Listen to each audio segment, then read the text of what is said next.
The weekly message at the non-denominational New Hope Olympia is entitled, The Church That I Love, Part 3. Jesus Went to Church.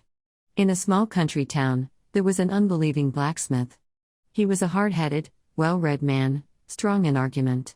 An old deacon in the town became deeply interested in this blacksmith and determined to lead him to Christ. He studied up as best he could all the blacksmith's arguments and their answers. When he thought he had all the blacksmith's arguments and answers at his fingers' ends, he called on the blacksmith and engaged him in conversation, but the blacksmith was far more than a match for him in argument and, in a few moments, had fought the old deacon to a standstill. The senior deacon knew he was right, but he could not prove it to the blacksmith. He burst into tears and said, "Well, I cannot argue with you, but I simply want to say I have a deep spiritual concern for your soul," and then left the shop.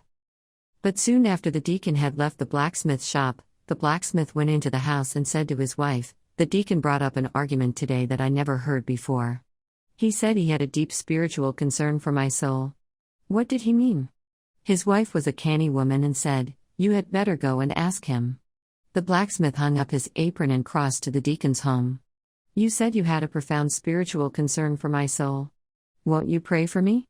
The blacksmith broke down and accepted Christ. Real earnestness and love succeed where all argument fails.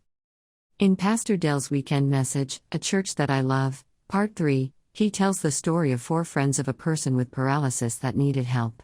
They reasoned that if they could get him to Jesus, then Jesus would heal him. Like the old deacon, he was concerned that the blacksmith would come to know Christ. So these 4 men placed the crippled on a gurney and carried him to a house church where Jesus was.